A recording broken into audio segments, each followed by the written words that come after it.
नमस्कार, ये आकाशवाणी शिमला है। अब आप प्रभा शर्मा से प्रादेशिक समाचार सुनिए। आज के मुख्य समाचार। कैग रिपोर्ट ने खोली हिमाचल की अर्थव्यवस्था की पोल, कर्ज चुकाने के लिए भी कर्ज के सहारे प्रदेश सरकार। राज्य में स्थापित सीमेंट संयंत्रों और औद्योगिक इकाइयों द्वारा किए जा रहे उल्लंघन के विरुद्ध कार्रवाई करेगी सरकार। प्रदेश में नवगठित नगर निगमों व स्थानीय निकायों में अब 2 साल के भीतर होंगे चुनाव, संबंधित संशोधन विधेयक विधानसभा में पारित। प्रदेश में मानसून की मूसलाधार बारिश का क्रम जारी रहने से जनजीवन बुरी तरह प्रभावित।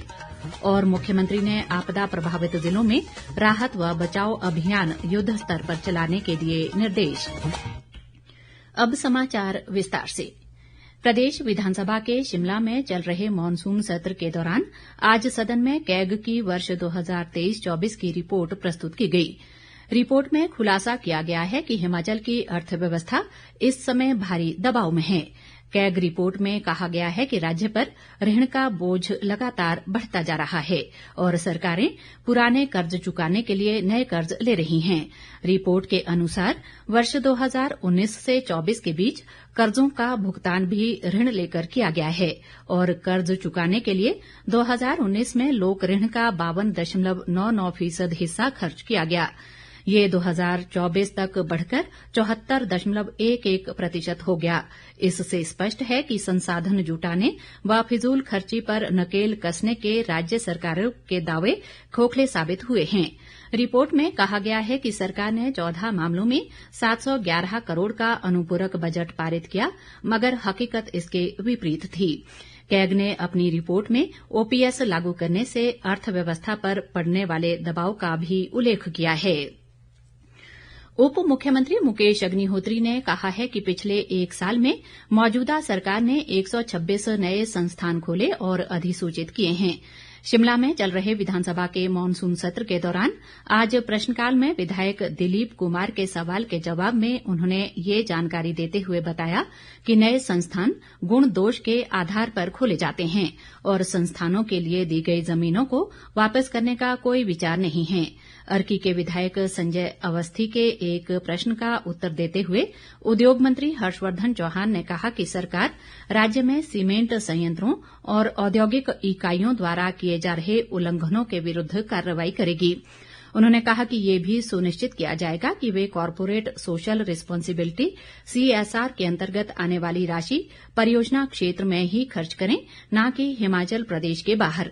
हर्षवर्धन चौहान ने सदन को आश्वस्त किया कि जहां भी खनन और पर्यावरण संबंधी उल्लंघन हो रहे हैं, विभाग उन कंपनियों के विरुद्ध सख्त कार्रवाई करेगा। उद्योग मंत्री ने कहा कि वे व्यक्तिगत रूप से इन इकाइयों के प्रबंधन के साथ एक बैठक बुलाएंगे ताकि उन्हें संबंधित विधायक और पंचायत प्रतिनिधियों के परामर्श से CSR के अंतर्गत अपने लाभ का 2% परियोजना क्षेत्र में खर्च करने के लिए राजी किया जा सके। हिमाचल प्रदेश में नवगठित नगर निगमों व स्थानीय निकायों में अब 2 साल के भीतर चुनाव होंगे। शहरी विकास मंत्री विक्रमादित्य सिंह ने कल इस संबंध में प्रदेश विधानसभा में हिमाचल प्रदेश नगर निगम संशोधन विधेयक 2025 और हिमाचल प्रदेश नगर पालिका संशोधन विधेयक 2025 पेश किया था। इन विधेयकों को आज विधानसभा में विपक्ष के विरोध के बीच ध्वनिमत से पारित कर दिया गया। विधानसभा अध्यक्ष कुलदीप सिंह पठानिया द्वारा मतदान के लिए रखे गए इन संशोधनों को विपक्ष के विरोध के बीच ध्वनिमत से पारित कर दिया गया। विपक्षी दल भाजपा ने सरकार पर जनभावना के विरुद्ध OBC आरक्षण की आड़ में राज्य के सभी शहरी स्थानीय निकायों के चुनाव स्थगित करने का प्रयास करने का आरोप लगाया। हिमाचल प्रदेश नगर पालिका संशोधन विधेयक 2025 में संशोधन के खिलाफ विपक्षी विधायकों ने अपना कड़ा विरोध दर्ज कराया। विपक्षी विधायकों ने कहा कि ये संशोधन विधेयक जनभावना और स्थानीय लोगों के विरोध के बावजूद लाए गए हैं। शहरी विकास मंत्री विक्रमादित्य सिंह की गैर मौजूदगी में पंचायती राज मंत्री अनिरुद्ध सिंह ने विपक्ष द्वारा व्यक्त की गई चिंताओं को निराधार बताया। नेता प्रतिपक्ष जयराम ठाकुर ने कहा कि राज्य सरकार केवल चुनाव टालने के लिए इन संशोधनों के माध्यम से संवैधानिक प्रावधानों का उल्लंघन कर रही है। जयराम ठाकुर ने कहा कि ये संशोधन सदन द्वारा पारित किया जा सकता है क्योंकि कांग्रेस के पास बहुमत है, लेकिन ये कानून की अदालत में नहीं टिक पाएगा। ताजा समाचारों के लिए आप हमारे Facebook page All India Radio news Shimla, X handle @AIR News_ Shimla और YouTube channel AIR Shimla news पर लॉग इन कर सकते हैं। शेष समाचार इस अंतराल के बाद। प्रादेशिक समाचार बुलेटिन में आपका फिर स्वागत है। बाकी समाचारों में राजधानी शिमला सहित प्रदेश में मॉनसून की जोरदार वर्षा का क्रम जारी है, जिससे जनजीवन बुरी तरह प्रभावित हुआ है। किन्नौर जिले में भारी बारिश के चलते लिपा के भडौरती नाला और पेजर खड्ड में अचानक बाढ़ आने से कुछ मकानों सहित बागीचों और डोगरी को नुकसान हुआ है। भडौरती नाले के मलबे में दबे 2 मजदूरों को स्थानीय ग्रामीणों ने सुरक्षित बचाकर लिप्पा अस्पताल में भर्ती करवाया है। ये दोनों जम्मू के रहने वाले बताए जा रहे हैं। उधर चंबा जिले में मणिमहेश यात्रा पर फंसे करीब 150 श्रद्धालुओं को बसों के माध्यम से जिला के जांघी से पठानकोट के लिए भेजा गया है। जिला उपायुक्त मुकेश रेपस्वाल ने कहा है कि मणिमहेश यात्रा के ट्रैक पर विभिन्न स्थानों पर फंसे श्रद्धालुओं को निकालने के प्रयास युद्ध स्तर पर जारी हैं। इधर कुल्लू जिला के आनी उपमंडल के पटारना गांव में भूस्खलन की चपेट में आने से 3 मकान क्षतिग्रस्त हो गए हैं, जिससे एक महिला की मृत्यु हो गई है जबकि एक लापता है। इस घटना में एक अन्य घायल को आनी अस्पताल में भर्ती कराया गया है। इसके अलावा खादवी में बारिश और भूस्खलन से आधा दर्जन भवन क्षतिग्रस्त हुए हैं। इस बीच मौसम विज्ञान केंद्र शिमला के वैज्ञानिक संदीप शर्मा ने बताया कि आगामी 31 अगस्त तक कई जिलों में भारी बारिश का ऑरेंज अलर्ट जारी किया गया है।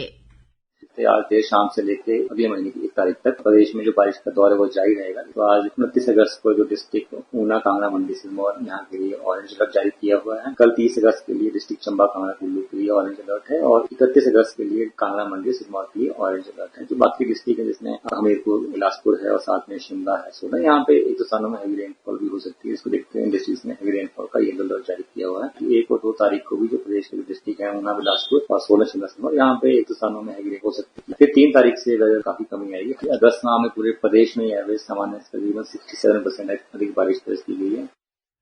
मुख्यमंत्री सुखविंदर सिंह सुक्खू ने प्रदेश के आपदा प्रभावित चंबा, कुल्लू, लाहौल स्पीति, कांगड़ा और मंडी जिलों के उपायुक्तों, पुलिस अधीक्षकों, वरिष्ठ अधिकारियों के साथ नई दिल्ली से वर्चुअल माध्यम से एक बैठक की। इस दौरान राहत व पुनर्वास कार्यों की समीक्षा करते हुए उन्होंने मणिमहेश यात्रा के दौरान चंबा जिले में फंसे श्रद्धालुओं की सुरक्षित घर वापसी के निर्देश दिए। मुख्यमंत्री ने आपदा प्रभावित क्षेत्रों में राहत व बचाव अभियान युद्ध स्तर पर चलाने के निर्देश देते हुए मौसम के पूर्वानुमान के अनुसार आपदा प्रबंधन के लिए पुख्ता प्रबंध करने को भी कहा। उन्होंने बीमार और वृद्ध यात्रियों को हेलीकॉप्टर के माध्यम से निकालने के निर्देश दिए।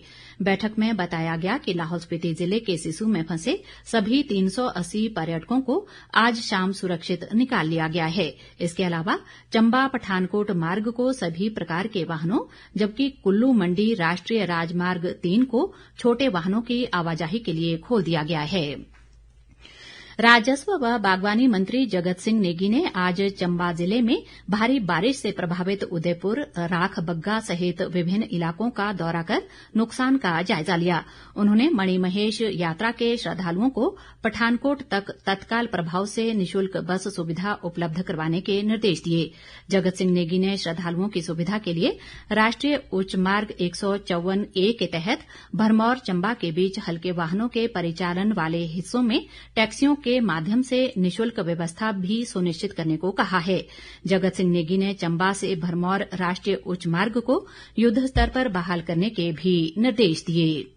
चंबा पहुंचा और रास्ते में बहुत सारे जगह जो है वो भी विजिट किया, जहाँ लोगों के काफी नुकसान भी हुआ। अभी जो है मेन हमारा कंसर्न आज की तारीख में जो है भरमौर से जो लोग वहाँ पर स्ट्रैंडेड हैं उनको जो निकालने के उसके लिए रोड को रेस्टोर करना। मैं अभी जो है यहाँ से पैदल जा रहा हूँ। अभी 14-15 किलोमीटर तक गाड़ी जाएगी, उसके बाद मैं पैदल जाऊँ तो वहाँ पर किस तरह के काम में तेजी लाई जा सकती है, ताकि हम ज्यादा से ज्यादा स्पीड में काम करके सड़क को बहाल करके लोगों को वहां से निकालने का पूरा प्रयास करेंगे। अंत में मुख्य समाचार एक बार फिर। कैग रिपोर्ट ने खोली हिमाचल की अर्थव्यवस्था की पोल, कर्ज चुकाने के लिए भी कर्ज के सहारे प्रदेश सरकार। राज्य में स्थापित सीमेंट संयंत्रों और औद्योगिक इकाइयों द्वारा किए जा रहे उल्लंघन के विरुद्ध कार्रवाई करेगी सरकार। प्रदेश में नवगठित नगर निगमों व स्थानीय निकायों में अब 2 साल के भीतर होंगे चुनाव, संबंधित संशोधन विधेयक विधानसभा में पारित। प्रदेश में मानसून की मूसलाधार बारिश का क्रम जारी रहने से जनजीवन बुरी तरह प्रभावित। और मुख्यमंत्री ने आपदा प्रभावित जिलों में राहत व बचाव अभियान युद्ध स्तर पर चलाने के दिए निर्देश। इसी के साथ ये समाचार बुलेटिन समाप्त हुआ। हमारा अगला बुलेटिन आप सुन सकते हैं कल सुबह 9:20 पर। नमस्कार।